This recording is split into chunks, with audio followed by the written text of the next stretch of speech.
Hoy vamos a tratar de decir, arrancamos ya si somos puntuales, conferencia que la llamamos violencia de género.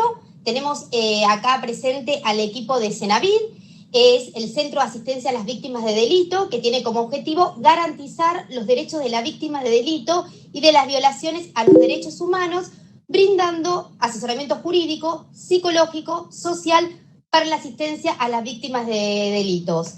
Hoy estamos acá con la directora nacional, con Natalia, que ahora ella se va a presentar y va a contar un poco acerca de su experiencia.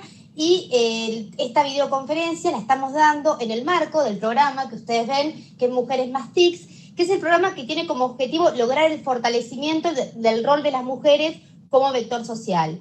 Lo que dijimos un poco con Natalia es que la idea es que nos cuenten un poco cuál es el trabajo que realizan y cómo prevenir, ¿no?, los diferentes tipos de violencia, ¿sí? Así que, bueno, muchísimas gracias. La idea es que ustedes, en el caso que quieran hacer alguna consulta o quieran interactuar, lo vayan avisando por el chat, que acá les activamos el micrófono, así podemos hacer el intercambio. Listo, compartimos entonces la presentación. Así te presentás, Natalia, te dejo con... Bueno, ¿qué tal? Buenos días, muchísimas gracias, un placer estar con todos ustedes y realmente me sorprende la convocatoria. Ojalá que la conversación que queremos mantener con ustedes cumpla sus expectativas y que la información que tenemos para darles pueda serles útil. Como bien les decían, yo soy Natalia Figueroa, soy la directora del Centro de Asistencia a Víctimas de Delitos. El centro se creó con motivo de la sanción de la ley que ustedes ven allí arriba, que es la 27.372.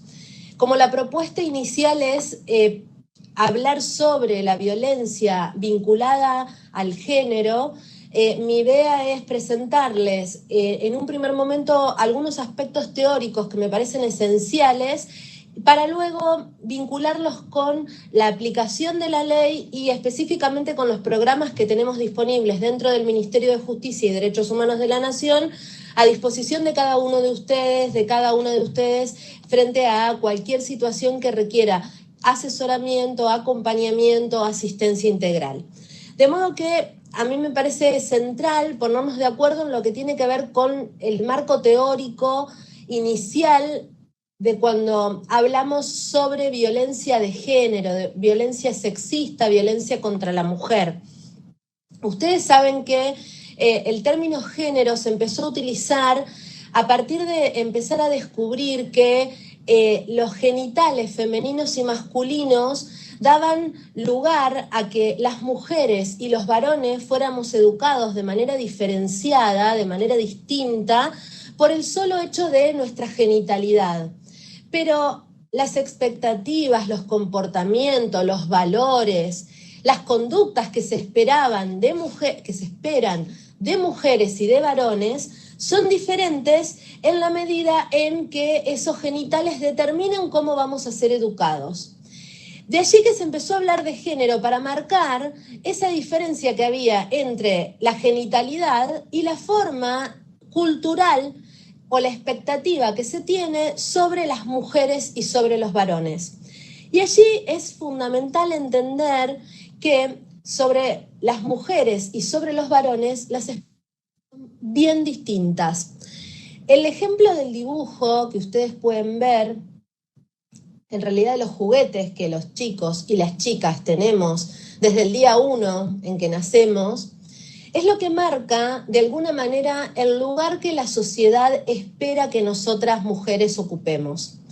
De allí que a las niñas nos dan desde el día que nacemos una muñequita, una plancha, un placar, un roperito, una cocina, mientras que a los niños habitualmente les damos una pelota. La pelota es propia del deporte mejor pago de nuestro planeta, en realidad la profesión mejor paga de nuestro planeta.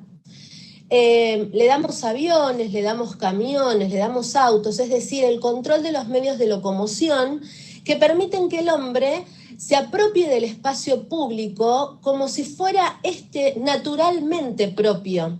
Mientras que para las mujeres el espacio naturalmente propio comienza a ser el espacio de la casa, el espacio de la cocina, el espacio de la habitación en donde se guarda la ropa, donde se plancha la ropa.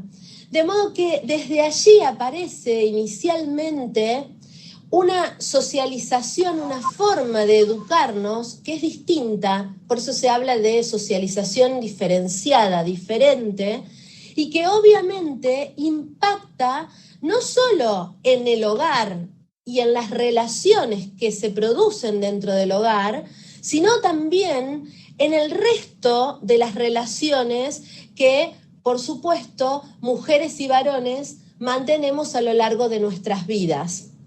De allí que sobre el cuerpo de la mujer permanentemente se ejerce un control no solo respecto de cómo debe ser su fisonomía, sino también respecto de qué deseos o decisiones puede tener esa mujer sobre el ejercicio del control de su propio cuerpo. Y también, obviamente, esta socialización diferente, que hasta allí pareciera no tendría mayores inconvenientes, porque podría pasar que estos roles diferentes que se nos atribuyen a mujeres y varones estuvieran consensuados y no habría mayor conflicto, tienen un aspecto que hay que remarcar, que es que todo aquello que está vinculado al hogar tiene una jerarquía inferior a aquello que está en el afuera, en el control del espacio público y, por supuesto, en el ejercicio del poder en el afuera y también adentro de los hogares. Quisiera ahí hacer un corte para ver si hay alguna pregunta del otro lado, porque como hablo rápido y a veces estos conceptos son movilizadores, quisiera preguntar si desde el otro lado hay alguna consulta o alguna pregunta que quieran hacer. Alguna consulta que quieran hacer hasta el momento, alguno de los puntos digitales, pueden utilizar el chat y ir diciéndonos. A ver.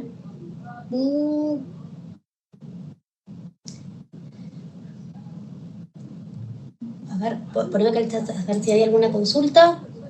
No, perfecto. Después de estar en el hoyo seguimos. Laguna Parva, genial. Cualquier cosa, háblenos por el chat y vamos. Sí. Bien, y allí en la filmina ustedes pueden ver que incluimos también la palabra dicotomía. Cada vez que hablamos de la relación entre mujeres y varones, la realidad se nos presenta con una mirada dicotómica. Esto quiere decir que muchas veces, frente a cada aspecto de la vida de la mujer y de la vida del varón, hay como una especie de enfrentamiento. De allí que se dice que las mujeres somos sentimentales, débiles, mientras que de los varones se dice son fuertes, son racionales. No lloran, son... Exactamente, no pueden llorar. Y esto impacta no solo respecto de la vida de las mujeres, porque no es que esto solamente nos impacta a nosotras mujeres, sino que en realidad también impacta en la socialización de los varones. ¿Por qué? Porque justamente el no poder expresar los sentimientos y su mirada racional de cada cosa que hacen en la vida tiene un impacto también de mucha trascendencia para ellos, porque, por ejemplo, no pueden disfrutar del mismo modo de sus hijos, del tiempo de ocio. De alguna manera están como todo el tiempo condicionados por su carácter proveedor, y si no cumplen con eso, con esa expectativa que la sociedad fija, que la cultura fija, de alguna manera se transforman en hombres débiles, menos hombres, y esto también tiene un impacto respecto de ellos. Toda esta cuestión que trato de introducirles es lo que nos obliga a entender que cuando hablamos de violencia contra la violencia contra la mujer no está solo vinculada al espacio doméstico, no tiene que ver pura y estrictamente con lo que ocurre dentro del hogar o en las relaciones de pareja, sino que en realidad la violencia contra la mujer trasciende todos los ámbitos en donde ella se relaciona. Por eso se habla de la violencia en la distribución desigual del trabajo. Habitualmente hablamos de que las mujeres tenemos una triple jornada laboral, no solo porque salimos al mercado laboral a buscar nuestro propio sustento o nuestro trabajo, con nuestro trabajo el sustento, sino que también nos tenemos que hacer cargo de todas las tareas del hogar y además debemos sumarle una especialización más profunda para poder alcanzar ciertos espacios que de lo contrario están pura y exclusivamente reservados para los varones. Esto se puede acotar un dato de la realidad, que no hace falta mayor discusión. Las mujeres ganamos un 27% menos que los varones por igual tarea.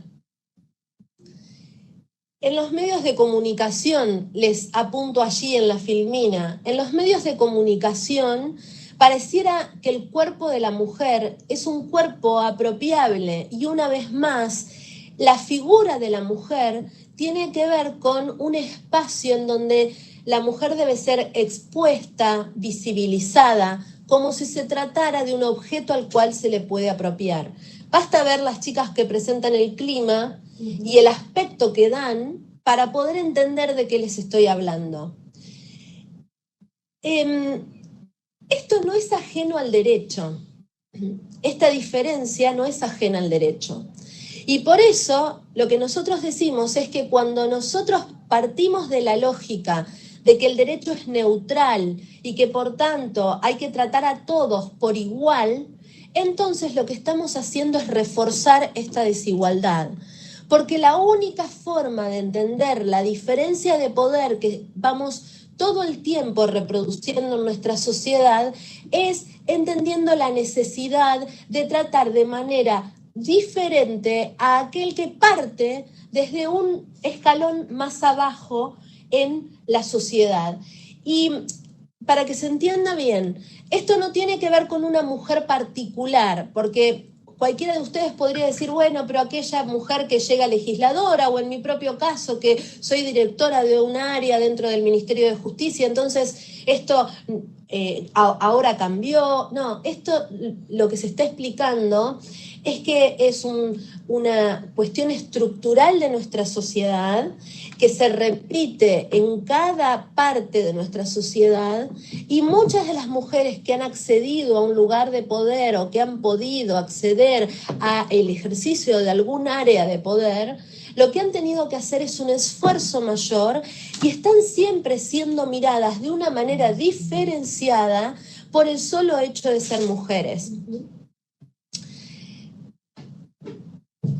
Y entonces, solo entendiendo esa plataforma inicial que trasciende a toda nuestra sociedad es que podemos entender conceptualmente por qué la mujer atraviesa situaciones de violencia. A mí me gusta empezar desde atrás, porque si no pareciera que la violencia solo se produce entre vínculos fallidos, vínculos rotos, se produce en clases sociales más desventajadas. Todo esto es falso. La violencia es violencia en la medida que hay ejercicio abusivo de poder. Y hay ejercicio abusivo de poder en todas las clases sociales, en todas las relaciones, de todo, yo les diría, de todas las sociedades conocidas, a veces con mayor intensidad, a veces con menos, y ahora estamos viviendo un momento de una gran explosión de ejercicio de poder, para decirlo de alguna manera, por parte de los varones. Entendemos por una doble explicación.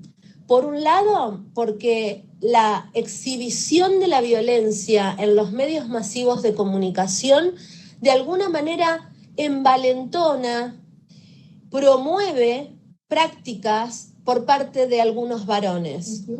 Son prácticas que estaban ahí y que de alguna manera el hecho de que estén visibles en los medios de comunicación los pone de alguna forma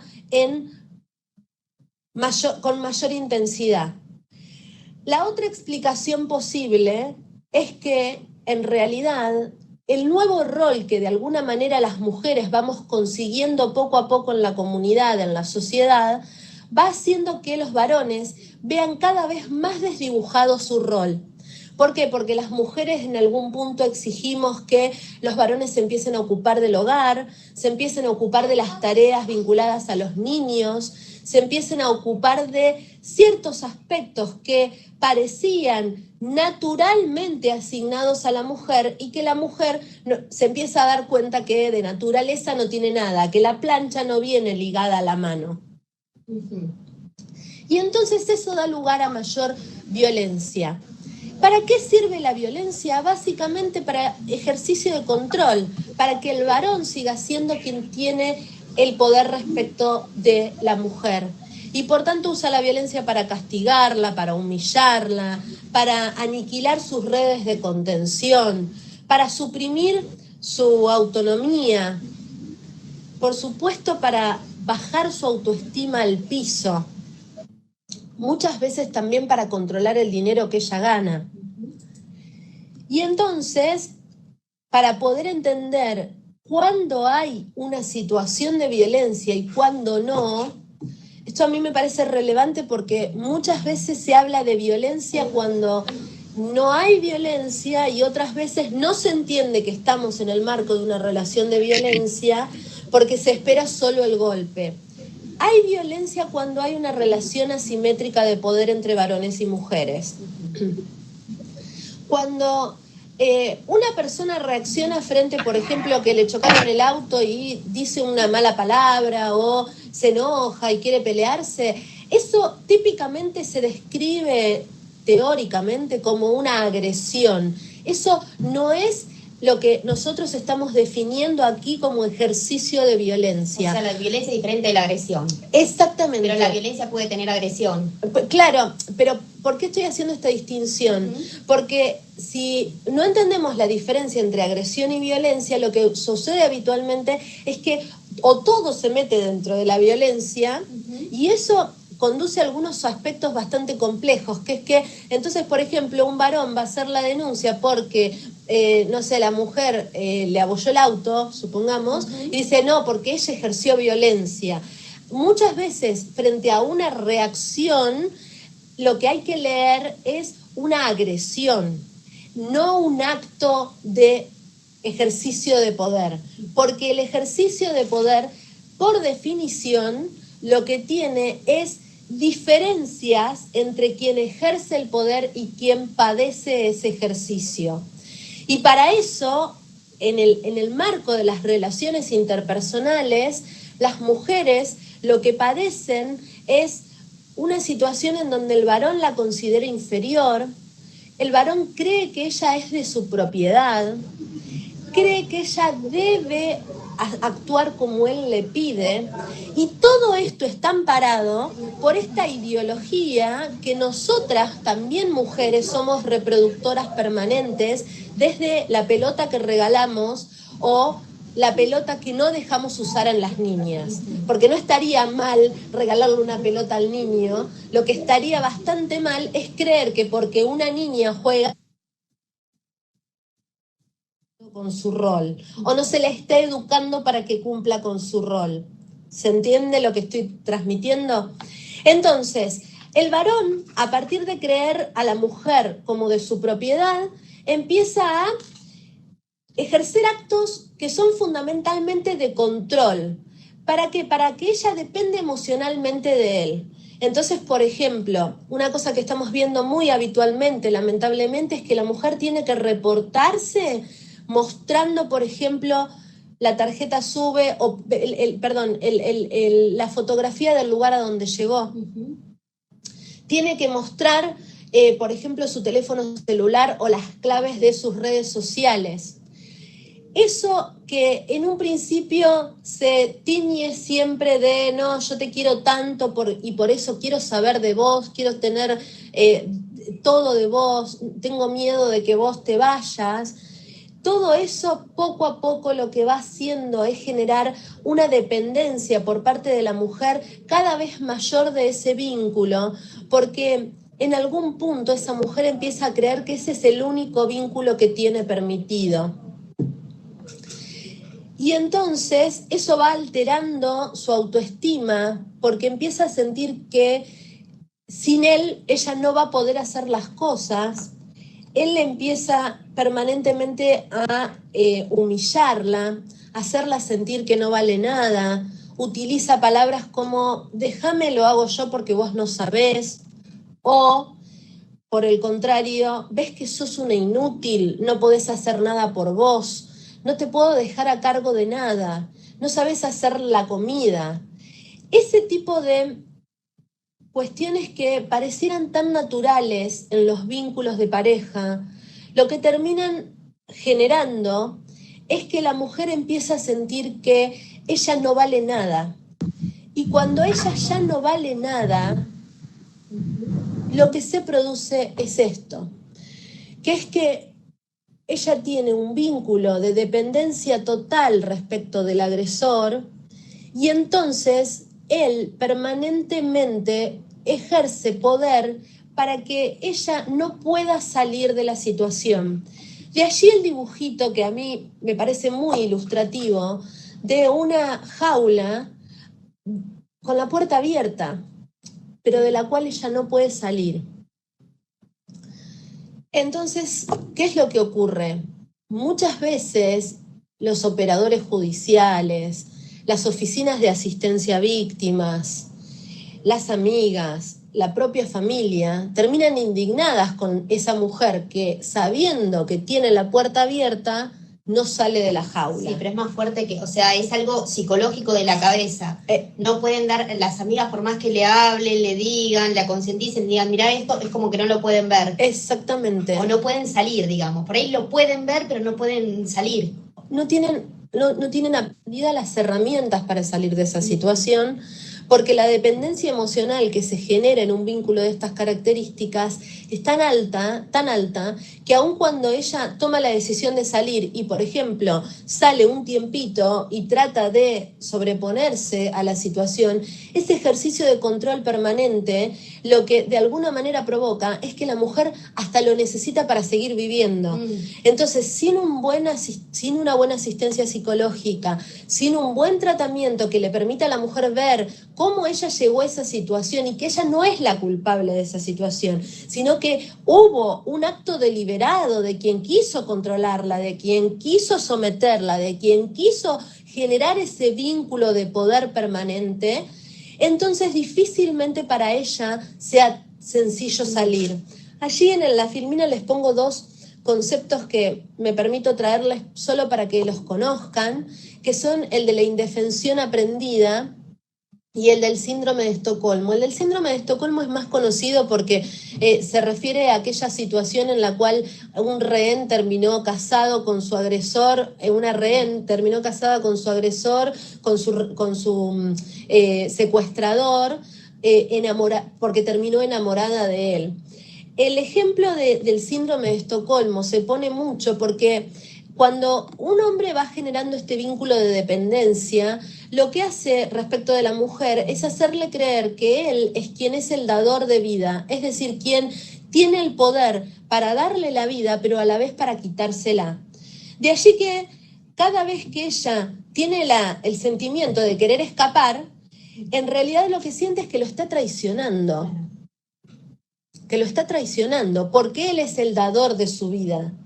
Y a la vez, el segundo concepto que quiero introducir es el de la indefensión aprendida, porque tenemos que saber y tener muy en claro, fundamentalmente quienes asistimos y trabajamos con víctimas, que el momento en el cual la víctima decide separarse del agresor es el momento de mayor riesgo, el momento en el cual ella está en una mayor situación de indefensión. De allí que ella ya aprendió en otras oportunidades que si ella trata de salir del vínculo, lo que viene es peor. Entonces, habitualmente se habla de indefensión, pero en realidad ella aprendió a no defenderse porque si se defiende, probablemente esté en una mayor posición de riesgo. Por eso me parece muy importante entender por qué aún con la jaula abierta la mujer no se sale de ese vínculo y no hay que forzarla. Yo ayer explicaba en una conferencia parecida a esta no hay que obligar a la mujer a hacer la denuncia cuando no está en condiciones, porque el retroceso para ella es aún peor. Entonces lo que los operadores, quienes estamos cerca, quienes sabemos de la situación, debemos dejarle en claro es que estamos cerca, que estamos para asistirla, que estamos para acompañarla, pero que no la vamos a cuestionar si no está en el momento oportuno para salir de ahí.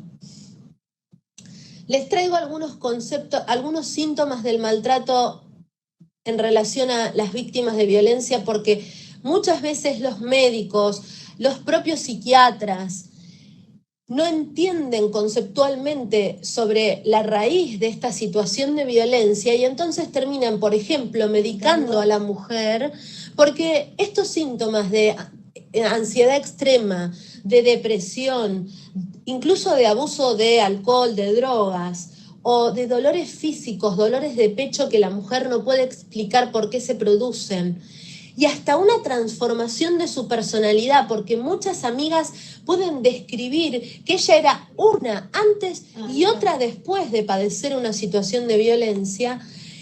En general, son conceptos que no son aprendidos ni por parte de los psicólogos. Hay psicólogos que no tienen preparación para la violencia y hay médicos que no tienen estos conceptos básicos vinculados a la violencia.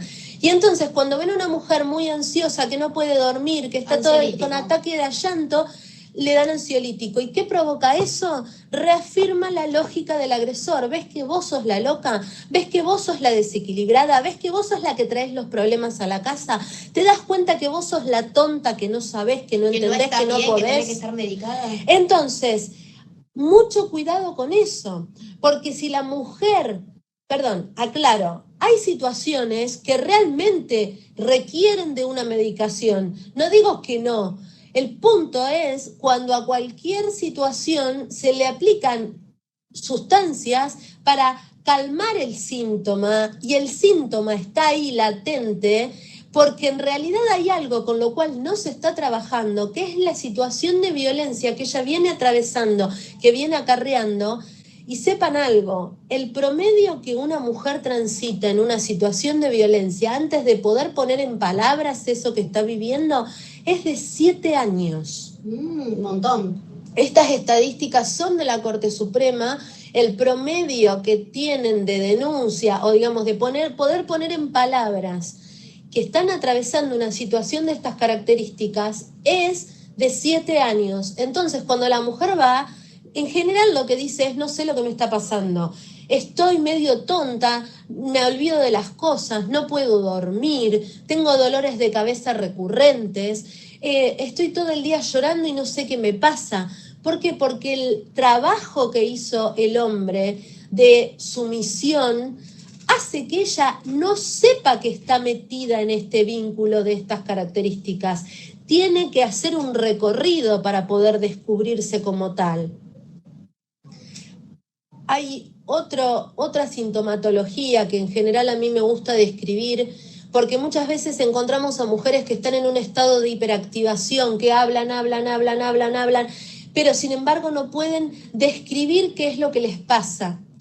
Otras que tienen momentos de intrusión, es decir, que, por ejemplo, sueñan con situaciones muy graves o que se les vienen imágenes de situaciones que vivieron, pero que cuando se les pide que narren eso que vivieron o que nos expliquen qué es lo que les pasa, hay ausencia total de narrativa. No pueden poner en palabras eso que tienen como sensaciones, como imágenes, no tienen relato de eso que les pasa. Y también en otras ocasiones hay mujeres que llegan a un estado de abandono total, de abandono de sus propios límites y por tanto ya no tienen mecanismos de defensa porque todas las barreras de defensa le han sido borradas. Eso que les estoy describiendo es lo que se llama estrés postraumático y en el caso de las mujeres se denomina, mujeres que atraviesan violencia, se denomina estrés postraumático complejo. ¿Por qué? Porque muchas veces No hace falta que el varón agreda con cachetazos, con tirones de pelo, con empujones, sino que es suficiente con que deje de una manera abrupta la llave sobre la mesa, cierre la puerta de un portazo, para recordarle a esa mujer quién es el que ejerce el poder en ese vínculo y quién tiene que bajar la cabeza y acatar lo que él pide y lo que él dice. Hay muchos condicionamientos que tienen las mujeres antes de ir a denunciar. Tiene sentimientos de culpa muy profundos porque ella no puede creer que está atravesando este vínculo y que ella no es la responsable de este vínculo. En general, a las mujeres, dentro de esa socialización que yo les mostraba al principio, se nos educó para ser las protectoras del hogar, las que cuidan del hogar, las que sostienen a pesar de todo el hogar.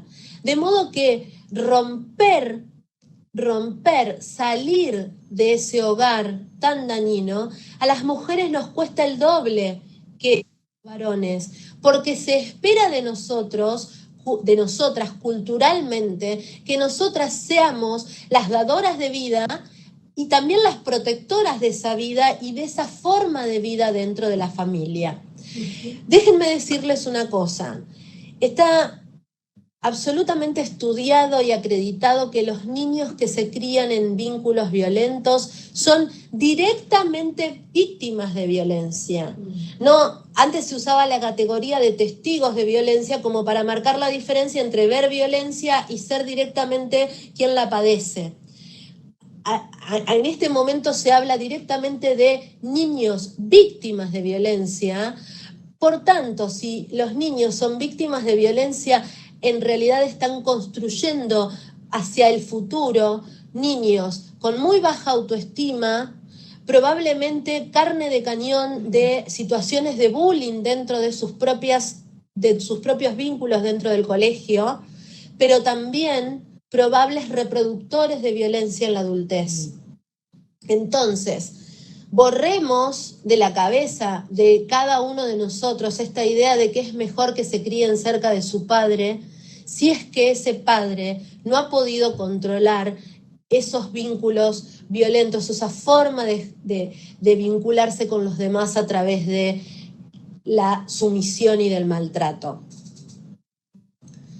Muchas veces la mujer no hace la denuncia porque teme por sus hijos. Sus hijos están en una mayor situación de riesgo viviendo en ese vínculo de maltrato. O sea que si no hace la denuncia es peor para los hijos. Peor para los hijos. Pero insisto con respecto al tema de impulsarla a hacer la denuncia. Primero hay que apoyarla, sostenerla y hacerla de algún modo ver en qué tipo de vínculo está para realmente después que ella esté en condiciones de sostener en el tiempo esa denuncia que ha realizado.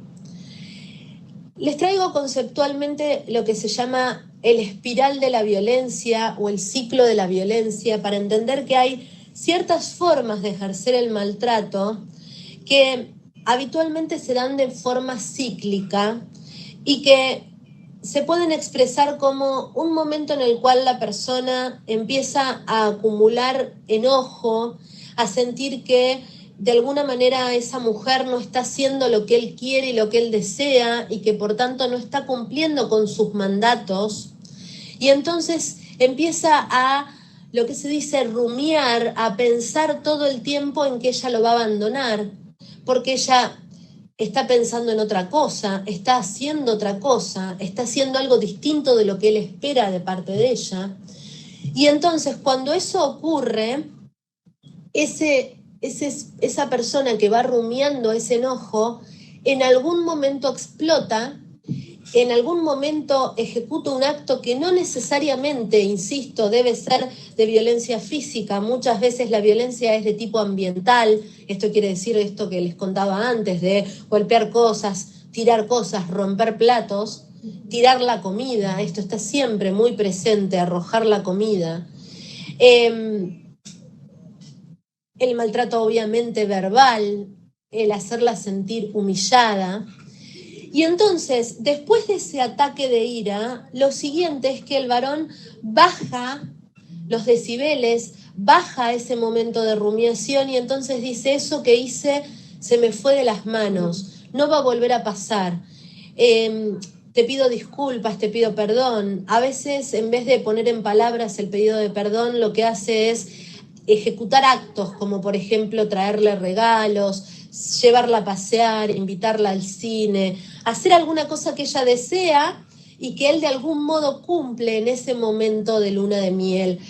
A mí no me gusta decirle luna de miel porque hay algunos autores que lo denominan como momento de manipulación emocional. Yo creo que en realidad no hay allí una luna de miel, o la mujer la percibe como una luna de miel, pero en realidad lo que está haciendo el hombre es manipulándola para que ella vuelva al ciclo, para que ella de alguna manera se quede y no se vaya.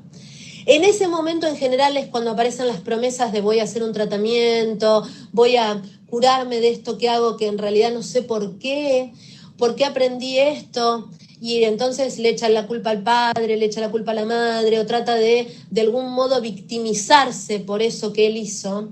Y como a nosotras nos enseñaron que nosotras debemos ser protectoras, debemos entender, debemos poner la otra mejilla, entonces automáticamente se nos activa todo aquello que nosotros tenemos aprendido desde lo sentimental, desde los lazos de amor que nos fueron dando desde nuestra primera infancia. Y entonces, en ese momento es cuando la mujer siente que el poder le es devuelto, y ahí vuelve a caer.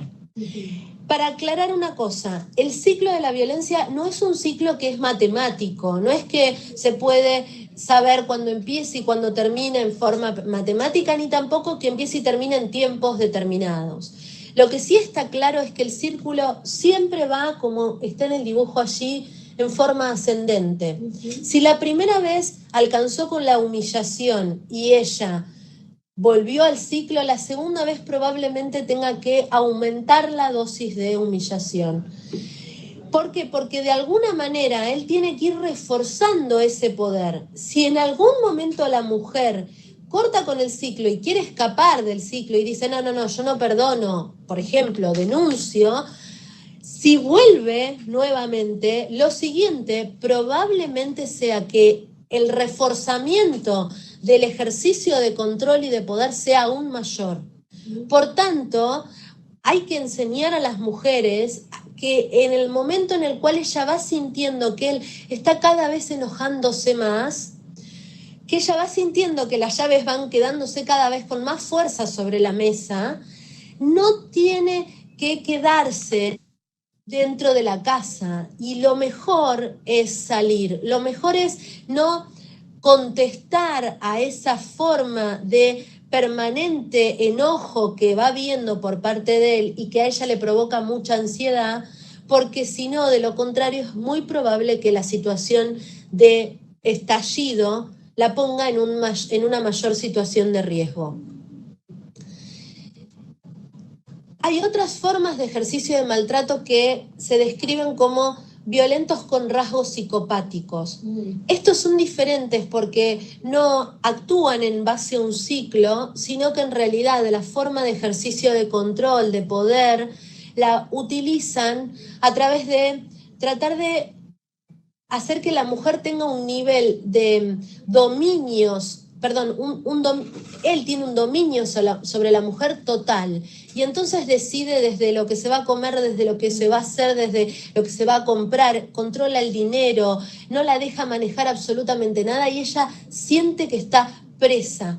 A diferencia de los violentos cíclicos que hablábamos recién, que los niños, por ejemplo, pueden percibir bien claramente a su madre padecer la violencia. En el caso de los violentos psicopáticos, la particularidad es que en general ellos pueden marcar bien la diferencia entre el control que ejercen sobre su presa respecto de la forma en la que se vinculan con sus hijos, y esto hace que la mujer empiece a parecer a sus hijos como la loca, la desequilibrada, la que está actuando de una manera de una manera manera que no es la esperada, frente a ellos que se mantienen siempre incólumes, siempre son los que en los juzgados aparecen con saco y corbata. Sí, como que no tengo la culpa, o que son los que son gerentes de banco. Para el kiosco de enfrente, pero sí es divino, es te dicen, el portero que acude a atender todas las necesidades de todos y que está amoroso, siempre raro, pendiente. Y entonces ella, como obviamente ella está atravesando estos síntomas de ansiedad, de depresión, de los que hablábamos, ella es la que parece loca. Sí, suelen ser muy seductores con el resto de la gente. Exactamente. Por eso yo siempre digo, yo les recomiendo, no digan pongo las manos en el fuego. No digan pongo las manos en el fuego, porque no hay que poner las manos en el fuego, justamente porque no hay una característica que diga con un cartelito desde la afuera, yo soy autor de violencia o yo soy violento. No, la realidad es que ninguna persona de antemano puede ser percibida como tal. A mí me encanta usar esta imagen porque hay imágenes que para mí dicen más que 1000 palabras. Sí. Yo quiero decir aquí que el hombre, el varón que yo estoy describiendo, es un varón que no es un varón como lo conocemos nosotros, es un varón desdibujado, un varón sin forma, un varón gris.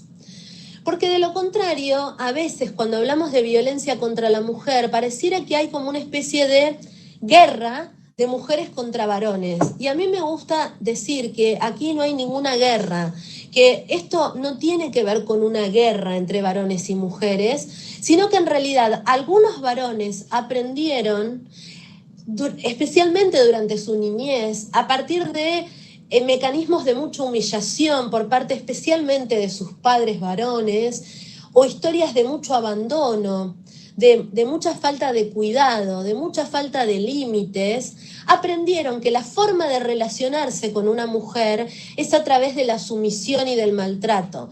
Y entonces la van enredando, a veces con palabras, a veces con golpes, a veces con actos, la van enredando en esa maraña que la va teniendo prisionera. Y entonces yo lo que me encanta transmitir aquí es que cada uno de nosotros y de nosotras es la tijera que puede cortar ese vínculo de agresión entre la mujer y el varón. Y por eso les presento este modelo que se llama modelo ecológico, que habla de que la persona está imbrincada, metida entre medio de las relaciones interpersonales, el modelo comunitario de respuesta a la violencia y, por supuesto, el Poder Judicial, la escuela, la iglesia, un montón de ámbitos que, de acuerdo a la respuesta que den a la violencia, tienen responsabilidad frente a la persona y frente a quien padece la violencia y quien la ejerce. Yo siempre digo, si un amigo le dice, che, qué macho sos, qué bueno, cómo le das a tu mujer, es bien diferente de un amigo que se plantea y dice, che, deja de controlar a tu mujer, que tu mujer tiene derecho a hacer lo que quiere de la vida. Esa intervención en el ámbito interpersonal sobre esa persona puede tener efectos sumamente importantes para que la persona pueda empezar a entender que no está actuando de la manera adecuada o, por el contrario, que se refuerce y actúe cada vez más en el ejercicio de control sobre la mujer. Y entonces, para ir cerrando, porque nos quedarán más o menos unos 5 o 10 minutos, quisiera presentarles qué modificación introdujo el Congreso Nacional a través de la Ley de Víctimas. La Ley de Víctimas es una ley de orden público, es una ley que trasciende a toda la ciudadanía de todo el país. Lamentablemente, algunos jueces y fiscales pretenden entender que la ley requiere de una adhesión por parte de las provincias. La ley claramente dice que es una ley de orden público, es decir, exigible. De orden público quiere decir que nadie por una convención, ningún juez, ningún fiscal, ni ninguno de nosotros y nosotras podemos por una convención dejarla sin efecto. Y la ley es una ley de orden público para toda la ciudadanía.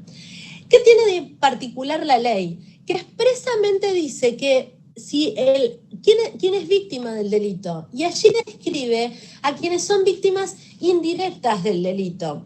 En el caso de la víctima, mucho impacto, porque también es víctima del delito cuando el ofendido que sufrió la afectación psíquica o física está imposibilitado de ejercer por sí sus derechos.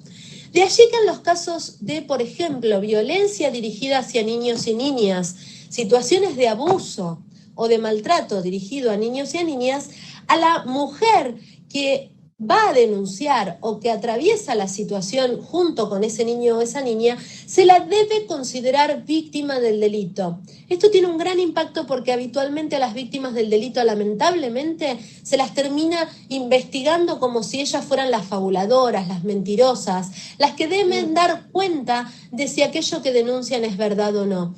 Yo siempre digo que cuando alguno de nosotros o alguna de nosotras va y denuncia que le robaron el auto, nadie pone en tela de juicio si es verdad o no eso que denunciamos. Sin embargo, cuando vamos a denunciar una situación de maltrato, una situación de abuso, lo primero que hacen es dudar de nuestra palabra. Lo primero que hacen es investigarnos a nosotras mismas para saber si nosotras fabulamos o inventamos eso que estamos diciendo. Y entonces la ley expresamente exige que las personas tengamos garantizado el acceso a la justicia y a un tratamiento justo para garantizar la reparación por el hecho. La ley... Perdón, ¿que te quedó trabado ahí? Sí, a ver, ¿te trabó? Sí. Se está agotando la batería, perdón. Ahí estamos. Ahí vamos. Ahí vamos.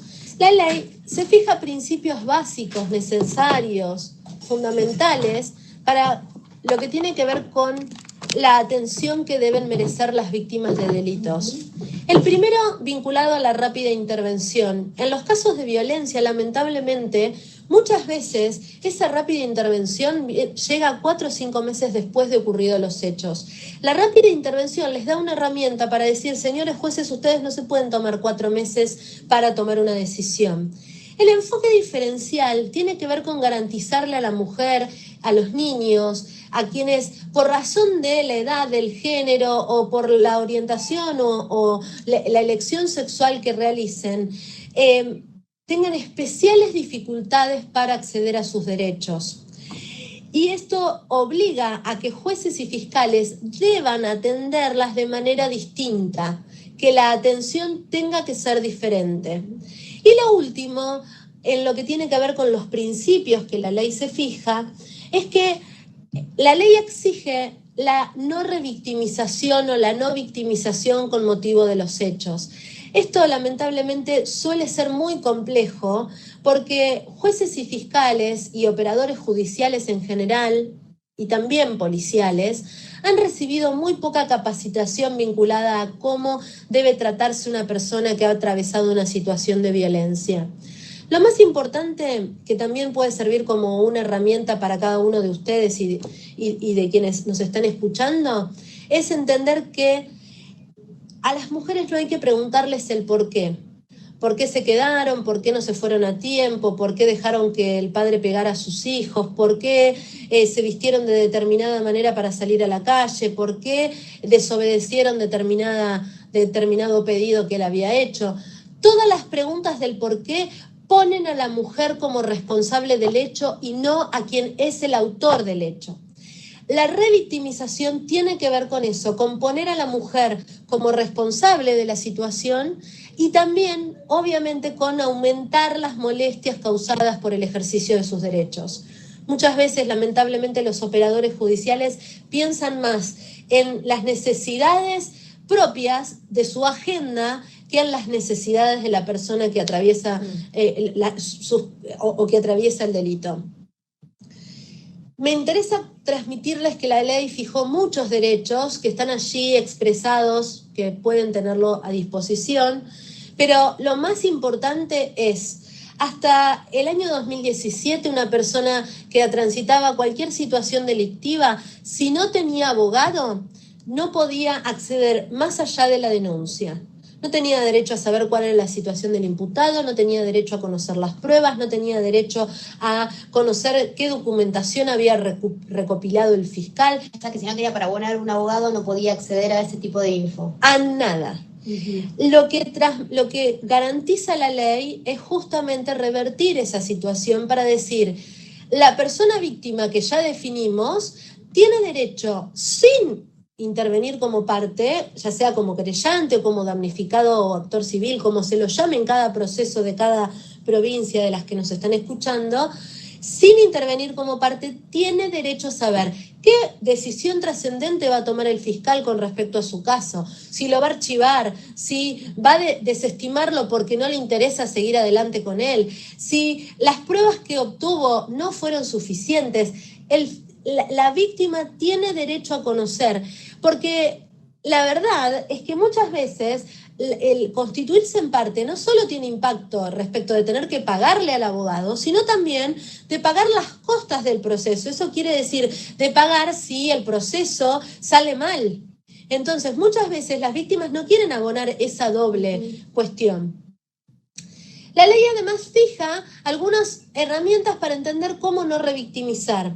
En primer lugar, puede ser que algunas víctimas requieran que la entrevista se realice en un lugar especial, por ejemplo en su propio domicilio o en un lugar en donde el acceso sea de mejores condiciones, por ejemplo cuando hay tribunales que están en un quinto piso y no hay ascensores, o cuando se requiere que por las características de esa víctima, por la situación que transita, esa víctima sea acompañada por un profesional de su confianza.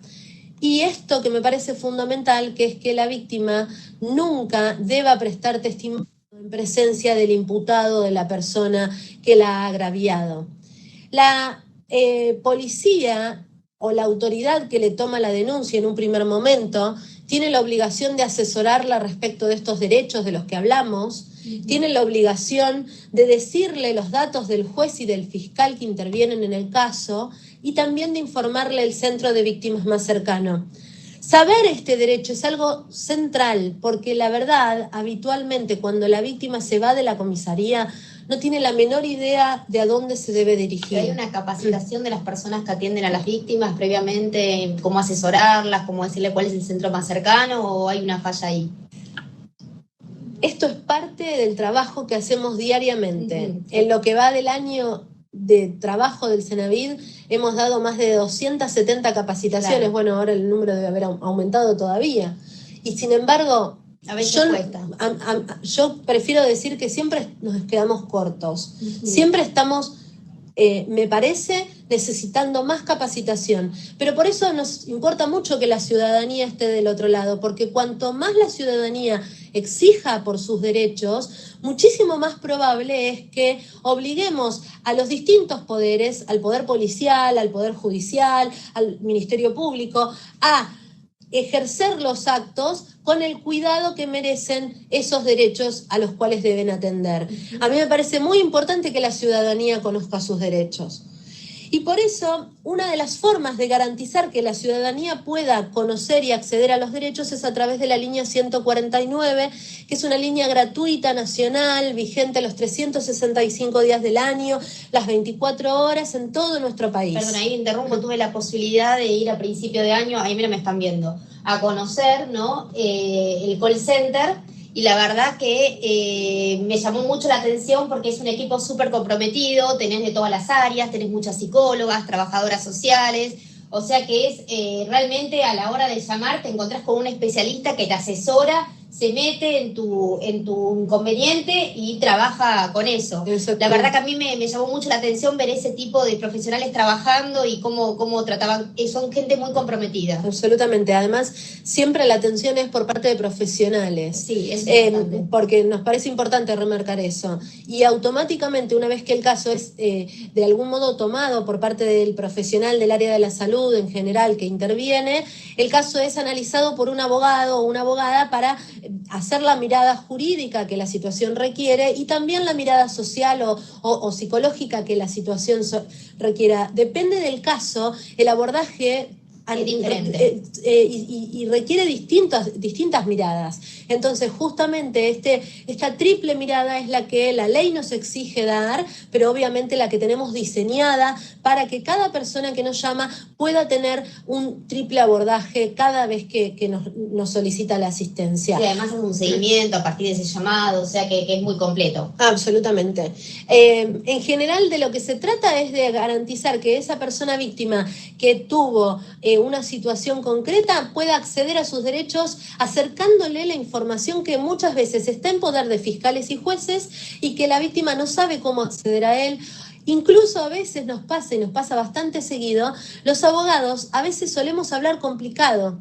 Entonces eso hace que la persona no entienda, no pueda descifrar qué es lo que en realidad el abogado le está transmitiendo. Entonces nos llaman para pedirnos que por favor traduzcamos a un idioma que ellos puedan entender eso que el abogado les está diciendo. Y por supuesto que la tarea es siempre en conjunto con su profesional de confianza, pero atendiendo a las necesidades particulares que la persona tiene. También obviamente atendemos a través de lo que nos piden los juzgados y fiscalías, y también por supuesto hacemos un relevamiento habitual de los medios de comunicación por si hay situaciones que requieren de nuestra presencia. Tengo programas específicos que trabajan con víctimas de delitos, que son el programa Las Víctimas contra las Violencias para atender casos de abuso sexual y familiar, y también para casos de niños y niñas víctimas de abuso. También un programa de trata de personas que acompaña a víctimas de explotación sexual y laboral. También un programa que acompaña a víctimas de femicidio y de homicidio. Y por último, un programa que atiende de manera transversal a todas las víctimas de violencia, no solo escuchando a la víctima, sino también al victimario y a los niños y niñas. Por último, decirles cómo trabajamos a través de los centros de acceso a justicia, que hay 90 desplazados en todo el país. Y hay algunos puntos digitales que justamente están dentro de un CAJ, dentro de un centro de acceso a la justicia. Excelente. Sí. Así que muchas veces, si ustedes requieren algún tipo de asesoramiento particular, pueden dirigirse al centro de acceso, y si necesitan que el centro de acceso efectúe, por ejemplo, un llamado para que nosotros vayamos con un psicólogo, un trabajador social, o que vayamos a hacerle alguna averiguación en particular, estamos a disposición para lo que ustedes puedan requerir. Ahí les dejo, por último, los datos de una ley de víctimas comentada, que puede ser de su interés tener. Si quieren tomarle foto a la pantalla, ahí tienen los datos de la biblioteca digital en donde la pueden bajar a la ley. Y por supuesto los datos de contacto de mi oficina y del centro, por si quieren hacer algún tipo de requerimiento, de llamado, de lo que puedan necesitar. Les agradezco muchísimo, sé que hablé mucho. No, estuvo excelente. Nosotros la verdad que lo que vos decís es concientizar un poco y que la gente sepa que existe, ¿no? Digo, ya hace 2 años y medio, 3, los conocí, y a partir de ahí pude empezar a derivarlo. Me pasó por ahí, no sé, una vecina que tenía una violencia, entonces la pude mandar con ustedes, pero a veces el desconocimiento, ¿no? Hace que no se... Bueno, está bueno que hoy nos vengan a contar lo que están haciendo, la verdad que es súper interesante. Y bueno, si quieren dejamos un espacio para las consultas, si alguna de las personas tiene consultas. A ver, Nati, voy para allá, yo así me pongo cerca del... Bueno, tenemos muchísimos puntos conectados. Es bastante, sí. Tenemos Marcos Paz, Murphy, Gobernador Costa. Si les parece, me gustaría, ya que Laguna Paiva... Ahí les activé el micrófono a Laguna Paiva, a ver si quieren hacer algún comentario, ya que son varios. Hola. Hola. ¿Cómo está? Se escucha bárbaro. ¿Se escucha? Sí, mira, te escucho perfecto. A ver, ¿me están escuchando? A ver. Buenos días a todos, buenos días. ¿Alguna consulta? Sí, mira, acá de la profesora que está a cargo de los chicos, dice: a pesar de la construcción de conceptos y creencias arraigadas, ¿por qué no se logra disminuir el número de femicidios? Bueno, por esto que yo les decía antes, vinculado a que cada vez tomamos más conciencia las mujeres justamente de esto de los roles aprendidos y de que no tiene nada de natural, por ejemplo, que nosotras tengamos que estar en el hogar y los varones ocupando los cargos políticos o los cargos directivos de las empresas.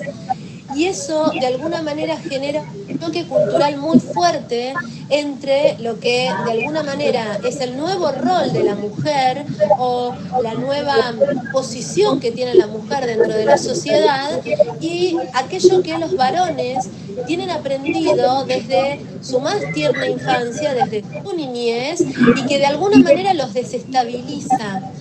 Eso es una excelente explicación para entender por qué, pese a todo lo que hablamos de violencia y pese a toda esta deconstrucción que intentamos hacer respecto de los roles entre varones y mujeres, la violencia continúa, la violencia recrudece y en principio los femicidios no pueden ser disminuidos.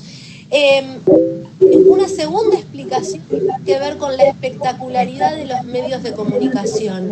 Los medios de comunicación empezaron a mostrar cada vez más, de una manera, para mi gusto, muy amarillista, situaciones de violencia a las cuales, por lo menos ahora ya no les dicen que son hechos de crímenes pasionales, pero que sin embargo relatan qué es lo que hizo ese varón, de qué manera, cómo la prendió fuego, cuánto tardó, todas esas cosas, toda esa información que de alguna forma hace que otros varones tiendan a copiar el modelo, tiendan a copiar esas conductas violentas como algo que es lo esperable del macho dentro de la sociedad. No sé si con eso respondo la pregunta y si hay alguna otra pregunta que ustedes quieran hacer. Sí, perfecto, se entendió. Mirá, hay un alumno también que quiere hacer una pregunta. Dale. Hola. Hola, mi pregunta era si un hombre le hace violencia de género a una persona transexual o gay, si son los mismos derechos, tienen los mismos derechos que la mujer o cambia. Brillante la pregunta, porque en realidad, por la ley de identidad de género, vos sabrás que cualquier persona que elige ser mujer o que se identifica como tal, tiene los mismos derechos que una mujer que por su genitalidad se define como mujer. Así que, por supuesto, claro que sí. Muchas gracias. Al contrario. Saludamos a Laguna Paiva desde acá y agradecemos muchísimo la convocatoria. Mirá la cantidad de gente que da. Excelente videoconferencia. Excelente, muy lindo todo. Trajimos una experta, muchísimas gracias. Un placer. Yo no dije al principio que soy de formación abogada, no sé si luego... Soy abogada especialista en violencia. Ahí está, yo no te presenté. Sí. Es directora nacional y es abogada especialista en violencia, así que está bueno que tengan el contacto también por si quieren hacerle alguna consulta. Pasamos entonces ahora a el punto... A ver, ya les digo... Kitilipi. Chaco, o no sé si quiere hablar Rufino. Hola Bragado, es mi ciudad, la ciudad de mi esposo. Hola Bragado. Bragado. La veo ahí. Viedma, a ver Viedma, las chicas de Viedma, voy a activarles el micrófono. Hola Viedma, ¿nos escucha? Acá tengo, a ver en el chat. Hola, una pregunta. A ver, Adriana. Y bueno, Loyo dice, nos despedimos, agradecemos la información. Se puede ver la videoconferencia en YouTube, no sé si respondí tarde, pero sí, y va a estar editada hoy a la tarde y ya va a estar disponible. Después tenemos una pregunta de Adriana que dice, cuando la víctima hace la denuncia y después de realizarla se siente que ha hecho mal y quiere volver atrás, ¿Cómo se debe acompañar, decís, o quizás tratar? Bueno, un poco lo que... Excelente pregunta. Gracias por la pregunta. Cuando la mujer hace la denuncia y luego se arrepiente, en general lo que hace es empezar a decir que eso que ella dijo no fue tan grave como en realidad fue, no fue tan terrible como ella lo presentó, que su marido no quiso hacerle daño, que su marido no quiso hacerle mal.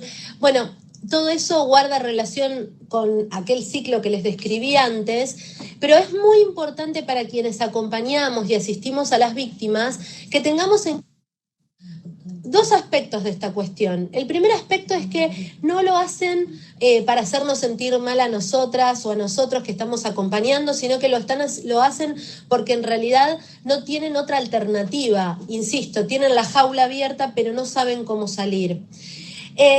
En general, yo lo que trato de transmitirle a quienes acompañan a víctimas de violencia es que lo ideal es identificar cuál fue la motivación de la denuncia. A veces la mujer va a hacer la denuncia porque se cansó, por ejemplo, de ver que su propio hijo se interpone entre el padre y ella para evitar que él la agreda. Otras veces la mujer va a hacer la denuncia porque, por ejemplo, el padre, el autor del hecho se la agarró con su propia madre y agredió a un familiar muy directo y muy querido para ella. Otras veces porque se da cuenta que no se puede ir a comprar una bombacha si es que no le pide permiso a él. Digamos, hay veces que la motivación es por algo o muy grave o algo muy menor. De hecho, muchas veces nos pasa que la denuncia que la persona va a hacer es por el hecho más mínimo que pudo haber ocurrido y hay toda una historia precedente en donde ella, por ejemplo, fue víctima de violencia sexual, víctima de violencia física grave, y pese a lo cual ella no se animó a denunciar. Lo que más importa, al menos en lo que yo he aprendido a lo largo de los años, es a detectar cuál fue esa razón por la cual ella fue a denunciar. Y entonces tratar de recordarle en el momento en el cual ella se vuelve para atrás cuál fue esa motivación. Eso hace que de alguna manera ella pueda volver a la realidad en cuanto a la gravedad de por qué fue a hacer la denuncia y cuál es el objetivo de la denuncia. Aún así puede pasar que la mujer se sostenga en que ella mintió, exageró y todo esto que muchas de nosotras hemos vivido y todas las que han acompañado y hemos acompañado situaciones de violencia hemos atravesado. Lo que ahí importa decir es esto. Yo entiendo por lo que estás pasando, entiendo lo que te pasa y yo voy a estar acá. Vos quedate tranquila que esto va a volver a pasar, yo ya sé que esto va a volver a pasar, él lo va a cambiar por arte de magia, no hay magia en los cambios y por tanto es obvio que esto va a volver a ocurrir. Yo lo único que quiero que sepas es que a mí no me vas a cansar nunca, yo voy a estar acá. Está bueno que sepan que, porque a veces dicen, bueno, me vuelve a pasar y cómo lo digo de vuelta. ¿Y cómo vuelvo a pedir ayuda al mismo que antes le dije que no, que todo esto no había pasado y que no era tan grave? Es como la que le decís, con este chico no vuelve y te lo ocultan hasta que no dan más y dicen, ¿sabés qué? Volví. Tal cual. Sí, eso es importante, no remarcarlo que uno ya sabe que se pueden volver a equivocar y que pueden volver a confiar en ellos. Exactamente. Aprovecho, ya que hay tantos chicos que estamos viendo, chicos y chicas jóvenes, tengan presente que la violencia en las relaciones de pareja, cuando ustedes son niños o jóvenes adultos, en general se manifiesta mucho a través del control. Entonces, cuando el varón quiere tener la clave de internet, quiere tener el control de con quién estás, quiere saber si te encontraste con alguien en el boliche, quiere saber quién te acompañó hasta tu casa, empezá a sospechar. Yo no digo que todos los varones que acompañan a sus novias a determinado lugar son violentos, porque no estoy diciendo eso. Todo lo contrario, está buenísimo ser galante, es muy simpático que el varón continúe teniendo ciertos aspectos que a las mujeres nos siguen gustando. Lo que importa esclarecer y aclarar es que cuando hay control, cuando la mujer no puede decidir por sí o cuando la mujer no quiere ser acompañada, que el varón lo pueda tolerar. Esto se practica fácil porque a donde la mujer le apaga el teléfono un día y el varón enloquece, ese día es el día que la mujer tiene que retirarse de ese vínculo. Es el momento indicado. Casi ningún vínculo en la juventud arranca con cachetazos. En general los cachetazos empiezan en el matrimonio o en la relación de pareja ya constituida. Pero lamentablemente siempre hubo indicadores durante el noviazgo. Hay que aprenderlos a esos indicadores para no quedar enmarañadas en relaciones que no nos van a hacer bien nunca. Genial. Bueno, acá hay otras preguntas. Bueno, ¿qué atención a las víctimas? Dicen, a ver, una pregunta que dice, ¿por qué no hay campañas de gobierno? O si las hay, ¿por qué no son no le llega la información a la gente? Después preguntan también que surge la inquietud respecto si hay algún plan de capacitación desde Senavid a los recursos humanos de las áreas involucradas en la atención a víctimas, que fue un poco lo que te pregunté yo con el tema de la policía. También saber si se conoce cuál es el impacto de la violencia en la primera infancia y cuál es el número de denuncias diarias. Dice mucho, ¿no? Sí. ¿Voy a una? Bueno, vamos de a una. En relación a la capacitación, nosotros tenemos diseñado aquí mismo en Punto Digital una capacitación que esperamos para fin de mes poner a disposición de ustedes en la plataforma digital de Punto Digital, y justamente la idea es que toda la ciudadanía pueda tener conocimiento con un poco más de información y más detalle a través de 4 videoconferencias y de información en formato papel o en formato digital en realidad de todo lo que nosotros les estamos contando. Eso con respecto a la capacitación. Respecto al tema capacitación a los operadores, les puedo asegurar que no damos abasto en lo que tiene que ver con la capacitación a los operadores. Respecto de las campañas, por ejemplo, en lo que tiene que ver con trata de personas, tenemos una campaña permanente en todos los aeropuertos, en todas las terminales de micros, en todas las terminales de ómnibus de todo el país, y sin embargo, en general, es muy difícil hacer que la persona se coloque en un lugar en donde previamente requiere información vinculado a su condición de víctima, porque sinceramente ninguno de nosotros se levanta a la mañana pensando que va a enmarcado en una situación de victimización. Entonces, lo que interesa justamente es que cada uno de nosotros seamos promotores de estos derechos y que ustedes, cuando vuelvan a sus casas o con otros amigos que no participaron de la videoconferencia, puedan ser promotores de esto que estamos contando. Aún con las campañas siempre nos quedamos cortos, porque la realidad es que la mayoría de la gente, como no se identifica como víctima, no participa de las actividades que proponemos vinculado a ello. Después, bueno, la de las campañas la contestaste, la de la capacitación, sepan que en la plataforma nuestra Moodle va a estar para fin de este mes la capacitación con todas las áreas involucradas, como mencionó Natalia. Otra pregunta que habían hecho es el impacto de la violencia de género, de la violencia en la primera infancia, y cuál es el número de denuncias diarias. En realidad, lamentablemente, ustedes saben que nuestro país federal tiene obviamente una constitución que hace que cada vez que se formula una denuncia en una comisaría local, no tenga impacto a nivel nacional en cuanto a números, porque lamentablemente cada provincia tiene sus instituciones, perdón, dije lamentablemente no, está muy bien que cada provincia tenga sus instituciones, pero lamentablemente sí, ello impacta en el carácter global de los números. Eso nos impide saber cuántas denuncias hay en cada lugar. Lo que sí les puedo transmitir es que a partir de diciembre del año pasado, como consecuencia de la denuncia pública que hizo Telma Fardín sobre su situación de victimización sexual, hubo un aumento exponencial de las denuncias y de las llamadas pidiendo asesoramiento vinculado a temas de victimización, porque de alguna manera su puesta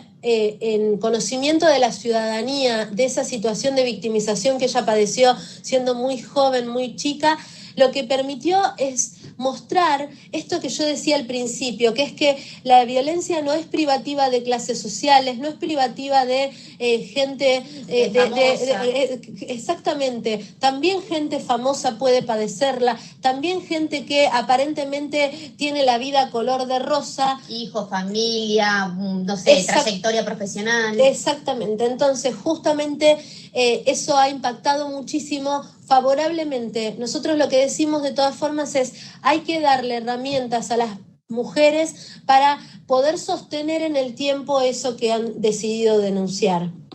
Perfecto.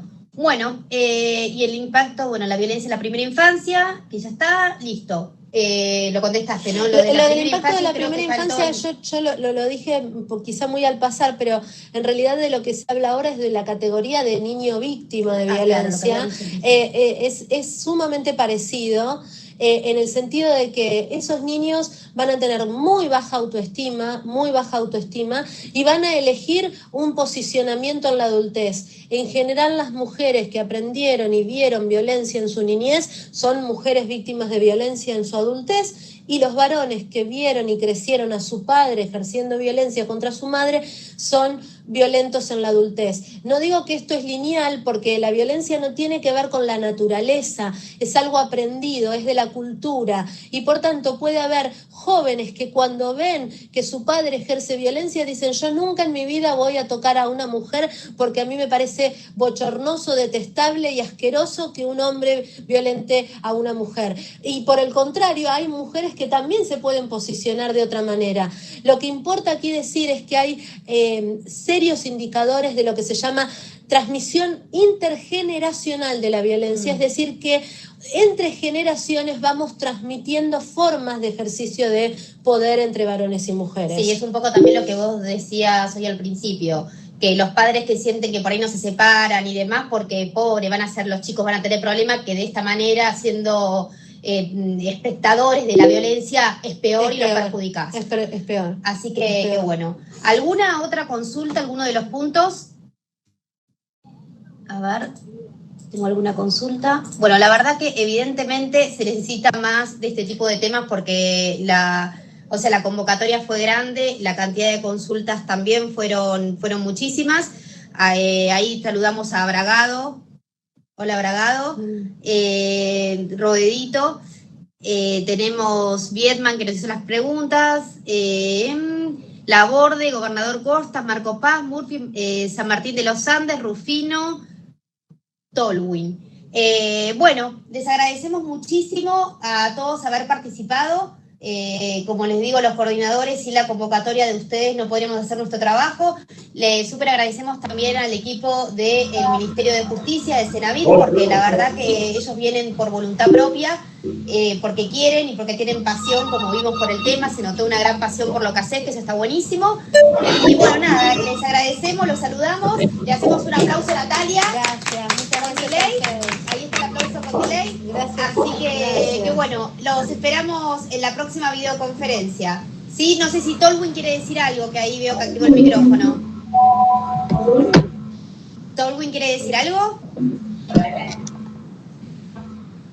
Bueno, cualquier cosa, bueno, seguimos en contacto con el mail de Natalia. Sí, bueno, les agradecemos muchísimo. Gracias. Muy bien, gracias.